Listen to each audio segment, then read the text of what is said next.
మతం గురించి వారికి ఉన్న ఐడియాలజీ ఏంటో ఒకసారి చూద్దాం. ఇది ఆడేది కొద్దిమంది రాజకీయ నాయకులు, వాళ్ళు కూడా ఎక్కువ మంది ఆడేది కూడా హిందూ. అసలు ఇలాంటి గొడవలు పెట్టింది హిందూ నాయకులు తప్ప మిగతా నాయకులు చేయరు. అసలు రాదు వాళ్ళకి. మా నాన్న ఎలాంటి వాడంటే, మా నాయనమ్మ దీపారాధన వెలిగిస్తే దీపారాధన సిగరెట్ వెలిగించిన దేవుడు లేడు దెయ్యం లేదనే వ్యక్తిమత మా నాన్న. నా స్నేహితుడు కూడా పాస్టర్, నాతో పాటు చదువుకున్న స్నేహితుడు కూడా తను పాస్టర్ ఉండేవాడు. సో తను కూడా నన్ను ఒకరోజు నన్ను బ్యాప్టైజ్ చేశాడు. నిజంగా మన ఈ మధ్యన గోమాంసం గురించి లేదంటే బీఫ్ గురించి ఇంత గొడవ జరుగుతూ ఉంటే నాకు అనిపించింది, స్వామి వివేకానంద ఒక మాట చెప్పారు చిన్నప్పుడు. ఇప్పుడు మా నాన్న చెప్పిన మాటలు ఇవి. నిజంగా నాకు ఆకలేసి వేరే దారి లేకపోయి నేను ఉండాలి అంటే గుడ్డు మాంసం ఇది ఆయన అన్న మాటలు. నేను బీఫ్ తినాలి అంటే నేను తిని ముందుకెళ్తాను తప్ప దాన్ని వేరేలా చేసుకోనని స్వామి వివేకానంద అన్న మాటలు ఉంటాయి. ఆయన స్వామి వివేకానంద జీవిత చరిత్రలో ఉంటాయి.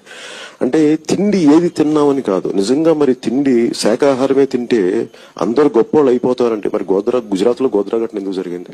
హిందూ ధర్మాన్ని మీరు అగౌరవపరుస్తున్నారు.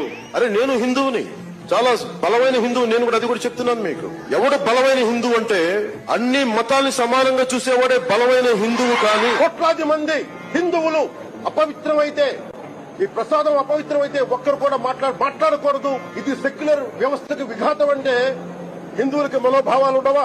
ముస్లింస్ ని ఇస్లాం సమాజాన్ని చూసి నేర్చుకోండి. వాళ్ళ అల్లా అంటే ఆగిపోతారు, మనం గోవింద అన్నం ఆగం.